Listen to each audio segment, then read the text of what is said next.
सुल्तान राही उन अदाकारों में से ना थे जो आए और छा गए। फिल्म इंडस्ट्री में आने से पहले और आने के बाद उन्होंने बहुत कष्ट उठाए। रावलपिंडी से वालिद की नाराजगी मोल लेकर लाहौर किस्मत आजमाने आए, जहां खास गैर मुवाफिक हालात में जिंदगी गुजारना पड़ी। वालिदैन से मिलने पिंडी जाते तो वालिद उनसे अपना शौक, जिसे वो शौक फजूल गिरदानते, तर्क करके किसी जगह नौकरी करने को कहते, पर वो राजी ना होते। उन्हें अपने दिन फिरने का यकीन था। 1955 में एक स्टेज ड्रामे से कैरियर का आगाज किया। मौके की तलाश में फिल्म स्टूडियोज के चक्कर लगाते रहे, जिसे छोटे मोटे किरदार मिलने की राह हमवार हुई। बागी उनकी पहली फिल्म थी। पीटीवी के साबिक प्रोड्यूसर और नामवर ब्रॉडकास्टर आरिफ वकार ने स्कूल के जमाने में ओपन एयर थिएटर में सुल्तान राही को एक ड्रामे में अदाकारी करते देखा था। उनके बकौल सुल्तान राही को उर्दू की इस ड्राइंग रूम कॉमेडी में देखने के बाद कोई तसव्वुर भी नहीं कर सकता था कि दुरुस्त शीन काफ के साथ ऐसी नस्तालिक जुबान बोलने वाला ये नौजवान एक रोज खून आलूद गंडासों और गोलियां उगलती क्लाशो कंफू वाली जिदालो कतार से भरपूर पंजाबी फिल्मों का सुपरस्टार बनेगा। 60 की दहाई के दौरान सुल्तान राही फिल्मों में काम करते रहे, लेकिन उन्हें इंडस्ट्री में कोई खास मकाम ना मिल सका। इस सफर में उनकी हौसला शिकनी भी हुई। एक मारूफ प्रोड्यूसर ने ये तक कह दिया कि तुम अदाकार नहीं बन सकते। ये सुनकर सुल्तान राही का दिल टूट गया। इसके बावजूद सुल्तान राही ने हिम्मत न हारी। रफ्ता रफ्ता उनके लिए बाहर के इम्कानात रोशन होने लगे। सुल्तान राही के लिए 70 की दहाई कामयाबी के जलों में आई। फिल्म बाबुल में अहम किरदार मिला। फिल्म बशीरा को बहुत पजीराई हासिल हुई। 1975 में वैशी जट की भरपूर कामयाबी से सुल्तान राही को बहुत शोहरत हासिल हुई, जिसे 1979 में फिल्म मौला जट की बेनजीर कामयाबी ने पर लगा दिए। इस फिल्म ने मकबूलियत के सारे रिकॉर्ड तोड़ दिए। मौला जट में सुल्तान राही का ये डायलॉग जुबान जिद आम हुआ, मौले नु मौला ना मारे तो मौला नहीं मर सकता।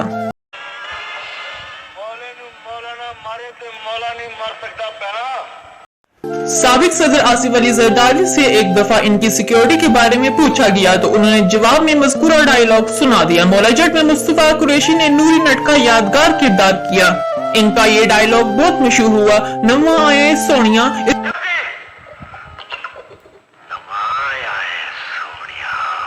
इस फिल्म को रिलीज हुए 40 बरस हो चुके, लेकिन इसका जिक्र अब भी सुनने और पढ़ने को मिलता है।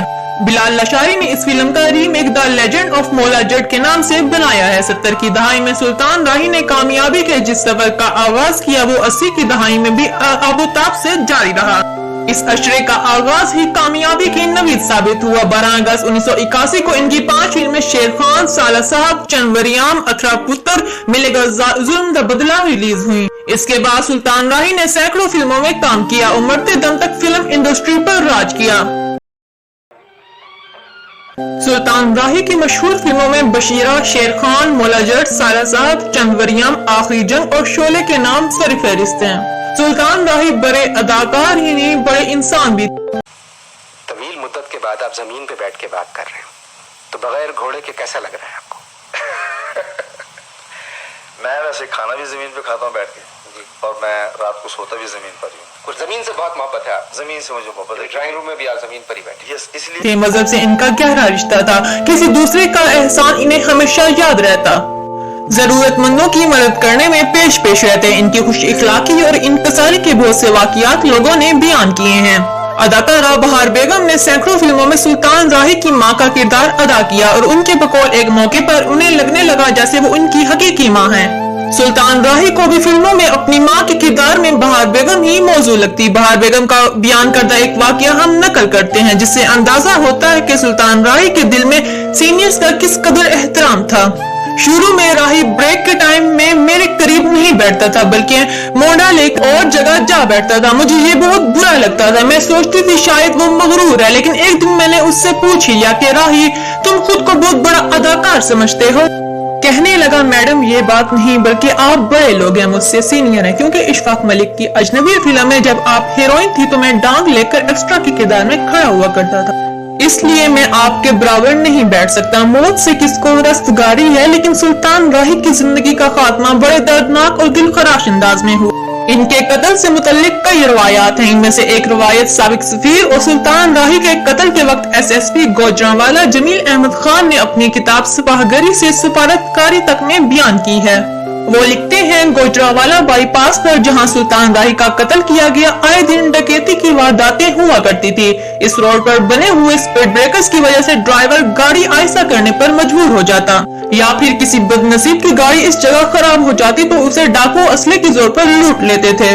سلطان راہی کے ساتھ بھی کچھ ایسا ہی معاملہ ہوا تھا. ان کے دیرینہ ڈرائیور کے بیان کے مطابق گاڑی بائی پاس سے گزر رہی تھی کہ ٹائر پنکچر ہو گیا. ڈرائیور تو ٹائر تبدیل کرنے میں مصروف ہو گیا جبکہ سلطان راہی کے قریب کھڑے رہے. اتنے میں کچھ ڈاکو نمودار ہوئے اور ایک نے پستول سلطان راہی کے گلے پر رکھ دیا. فطرتاً یا عادتاً سلطان راہی نے پستول کی نال پکڑ لی جس پر ڈاکو نے گھبراہٹ میں گولی چلا دی جو سلطان راہی کے نخے سے پار ہو کر گردن کی دوسری جانب سے نکل گئی اور ان کی موقع پر ہی موت واقع ہو گئی. یقیناً اس کیس کی تفتیش میں ارک ریزی کی ضرورت تھی, لہٰذا میں نے جائے وقوع پر ہی شامیانہ لگا کر ڈیرا لگا لیا. گوجرانوالا کی تاریخ نے پہلی مرتبہ فوجی حکام سے رابطہ کر کے ایبٹ آباد سے سراغ رسا کتے منگوائے گئے جن کی مدد سے ایک ملزم کی گرفتاری عمل میں آئی. کیس کی اہمیت اور حساسیت کے باعث چند دنوں میں ہی اس کی تفتیش لاہور کرائم برانچ کے حوالے کر دی گئی جو کہ پیشہ ورانہ اعتبار سے درست فیصلہ تھا. کرائم برانچ کے پاس جتنے وسائل اور ذرائع ہوتے ہیں اس کی وجہ سے سیاسی لوگوں کے ملوث ہونے کی بھی تحقیقات کرنا آسان سمجھا جاتا ہے. پھر سلطان راہی قتل کیس میں صرف ڈاکو کی فائرنگ کو ہی مد نظر نہیں رکھا گیا بلکہ ان کی سیاسی لوگوں سے ملاقات کو بھی بہت اہمیت دی گئی. ایک بات اور واضح کر دوں کہ اس وقت پاکستان پیپلز پارٹی کی حکومت تھی اور اس کیس کو کرائم برانچ کے حوالے کرنے کا فیصلہ ہر اعتبار سے درست تھا. لیکن یہ بھی حقیقت ہے کہ ہم جس سمت میں تحقیقات کو لے جا رہے تھے اس زمن میں ایک ملزم کو گرفتار بھی کیا گیا تھا. کرائم برانچ کی تفتیش بھی اسی سمت میں آگے بڑھی اور ایک اور ملزم کو گرفتار کیا گیا. چالان پیش ہوا اور ملزمان کو سزا بھی ملی. 9 جنوری 1996 کو جب سلطان راہی نے دار فانی سے کوچ کیا تو ان کی 54 فلمیں زیر تکمیل تھی.